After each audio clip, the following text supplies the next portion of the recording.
บายดีวันนี้เป็นโอกาสอีกครั้งหนึ่งเนาะที่พวกเขาได้มาสวนสัตว์บันเกินวันนี้พวกเขามาทำกันอยู่7 คนนั่นจะเนาะพวกเขาต้องคุยกันเลยสนลาตู้เอาแวบน้อยคนท้องรายการบริการดูสบันวันนี้พวกเขาคุ้มใจร้ายเฉยมาเกิดเป็นมือคณะวันนี้พวกเขากับบุคคลว่าวันนี้จะมีโอกาสถ่ายหรือไม่มือที่ว่าพบกันเพราะว่าที่พวกหน้าพวกเขาก็จะได้พักแล้วของเฮียงเขาเพราะนั้นที่ว่ามันจะเป็นโอกาสที่ว่าอะไรนะเพราะว่าที่การมาได้ตามข้อมูลเคยดูกันนะแต่ตอนที่จะเป็นเวลาประมาณ3 เดือน2 เดือน3 เดือนนั่นแหละเรื่องนี้การประมาณนั้นเราไม่อินเตอร์หรอ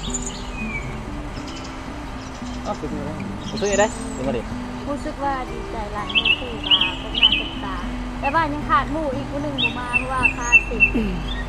อยากให้หมู่ว่าเลาะนำมวนหน้ามวนตากันคือสิ่งหวานโอเอสรู้สึกยังไงโอ้มันรู้สึกว่าภูมิใจหลายขึ้นมาโน้ตนึงมาได้ก็ได้ก็รู้สึกดีใจหลายเนาะตรงนี้กับปีสุดท้ายแล้วอยากให้ตาแล้วก็นักน้อยหนาเนาะที่จะได้ไปเจอกันอีกค่ะนะต่างคนกับต่างจบไปอยู่แข่งไข่แข่งเนี่ยอะไรเนาะก่อนจะได้มาเจอกับมันนี่กับดีใจเนาะมู่คู่ได้มาเที่ยวน้ำกันที่มาเห็นจัดว้าสิ่งหลายอย่างเราก็มู่จะได้คืนจะได้คืนเขาค่ะแล้วก็ได้มาเก็บภาพไว้ว่าความทรงจำไว้เนาะไปยันจบไปกันยังที่เห็นกันยังจะคิดทอดนี่นิดน้อยสินะแค่ไปเจออนาคตหุ่นบ่เป็นอย่างซี่กันเลยลบเลยดีกว่าลบเลยบ่เป็นอย่างซี่กันเลย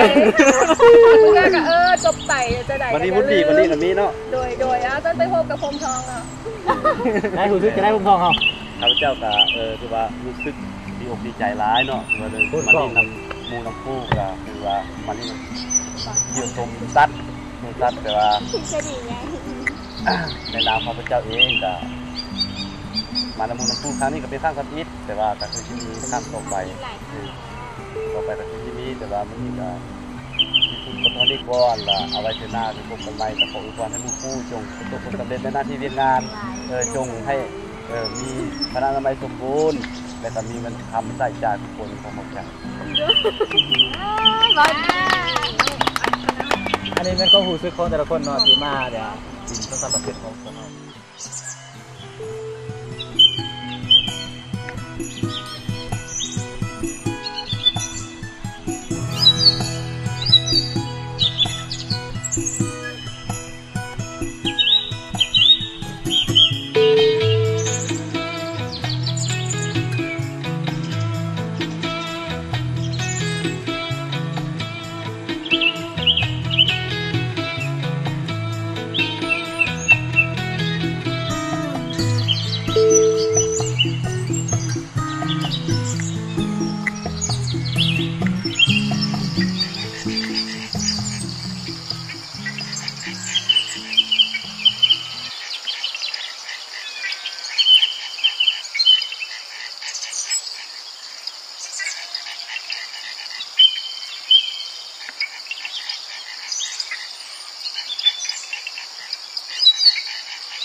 แบบว่าภาคภูมิใจหลายเนาะที่ได้มา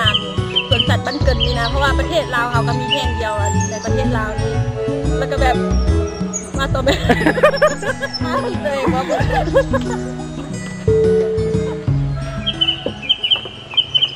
บอกหน่อยไหม